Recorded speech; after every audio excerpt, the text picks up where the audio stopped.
မြတ်စွာဘုရားဟောတဲ့တရားနဲ့နေတဲ့သူဆိုတာလောကကြီးမှာလူသားတစ်ယောက်အဖြစ်အသက်ရှင်ခွင့်ရတာဟာအင်မတန်ကံကောင်းတဲ့အခွင့်အရေးတစ်ခုပါအခြားသက်ရှိတဲ့ဝါရီနဲ့မတူတာကစဉ်းစားဆင်ခြင်နိုင်စွမ်းရှိတဲ့မှန်ကန်စွာဆုံးဖြတ်နိုင်တဲ့အသိဉာဏ်ကိုပိုင်ဆိုင်ထားကြလိုပါပဲဒါပေမဲ့ညာသောအားဖြင့်လူအများစုဟာမစင်းမစားပဲအမတ်တမတ်အသက်ရှင်နေကြတာများပါတယ်။ငါဘာအတွက်အသက်ရှင်နေတာလဲဘလို့နေထိုင်သွားရင်အကောင်းဆုံးဖြစ်မလဲဆိုတာကိုအပင်ပန်းခံပြီးမစင်စားကြသလိုသိချင်စိတ်လည်းသိမရှိကြပါဘူး။စာဝင်နေရေးအပျော်အပါသားရေးသမီးရေးနဲ့လူမှုရေးတွေကြားထဲမှာပဲအချိန်ကုန်ရင်အသက်ကြီးပြီးတည်ဆုံးသွားကြတာများပါတယ်။ဒါကြောင့်လူတစ်ယောက်မှတစ်ယောက်တစ်ထောင်မှတစ်ယောက်တောင်တရားလမ်းကြောင်းပေါ်ရောက်လာဖို့ဆိုတာအင်မတန်ခဲရင်လာပါတယ်ဒီလိုခက်ခဲတဲ့ဘဝလမ်းခရီးမှာ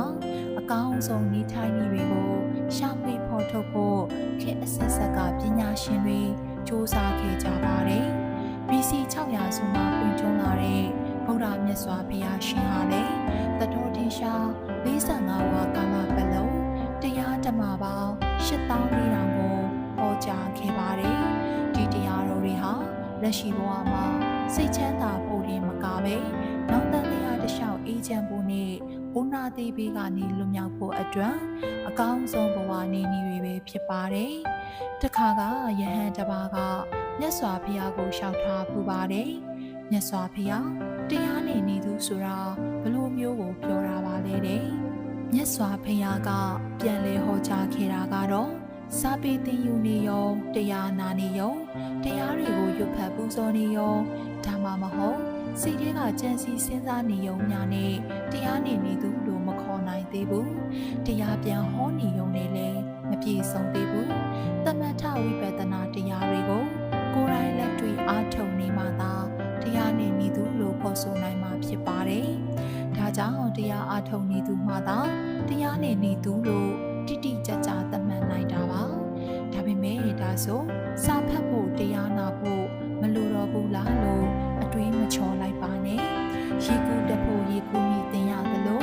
အင်းချက်တက်ဖို့ချက်နီးပြုံနီးလေ့လာရသလိုပါပဲ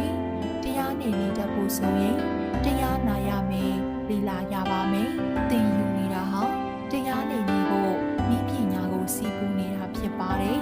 ဝိပဿနာတရားအားထုတ်တဲ့နေရာမှာမြတ်စွာဘုရားကတတိပဋ္ဌာန်လေးပါးနဲ့သတိထားနည်းလေးမျိုးကိုညွှန်ကြားခဲ့ပါတယ်။ဒီကာယ ानु ပတနာမိမိရဲ့ကိုယ်ခန္ဓာမှာဖြစ်ပေါ်နေတဲ့ရုပ်တရားတွေကိုသတိထားတာပါ။နဲ့ဝေဒနာ ानु ပတနာစိတ်ထဲကခံစားချက်တွေဖြစ်တဲ့ချမ်းသာတာဆင်းရဲတာဝမ်းသာတာဝမ်းနည်းတာတွေကိုသတိနဲ့ရှုမှတ်တာပါ။သုံးစိတ်တာ ानु ပတနာမိမိရဲ့စိတ်ချင်းတွေကိုခယူဆိုင်တာပါလူချင်းစိတ်ဖြစ်နေလားတနာစိတ်ဖြစ်နေလားစိတ်တွေဘလို့ပြောင်းလဲနေလဲဆိုတာကိုသိအောင်တတိထားတာပါ၄ဓမ္မနုပတနာလက်ရှိပစ္စုပန်မှာပေါ်လာတဲ့ရုပ်ဓမ္မနံဓမ္မတွေကိုပေါ်လာတဲ့အတိုင်းတတိနဲ့ရှုပွားတာပဲဖြစ်ပါတယ်အနှစ်ချုပ်ပြောရရင်တော့ဘယ်နေရာမှာပဲဖြစ်ဖြစ်တတိတရားကပ်ပြီးနေထိုင်တာဟာတရားနဲ့နေရပါပဲဒါကြောင့်အမှတ်တမဲ့မဟုတ်ပဲအတိတရားနဲ့ရှင်သန်ရင်တကယ်တရားနဲ့နေသူတွေဖြစ်အောင်ကြိုးစားကြရအောင်ပါနော်ကျေးဇူးတော်ရှင်ဓမ္မဒုဒဆရာတော်ဒေါက်တာအရှင်ပြညတရဟောကြားတော်မူခဲ့သောတရားတော်ကိုကျမတို့ဓမ္မတိန်လာအဖွဲ့သားများမှဓမ္မဒါနအနေဖြင့်ပြန်လည်ပြီးတော့ညှဝေလိုက်ပါရရှင်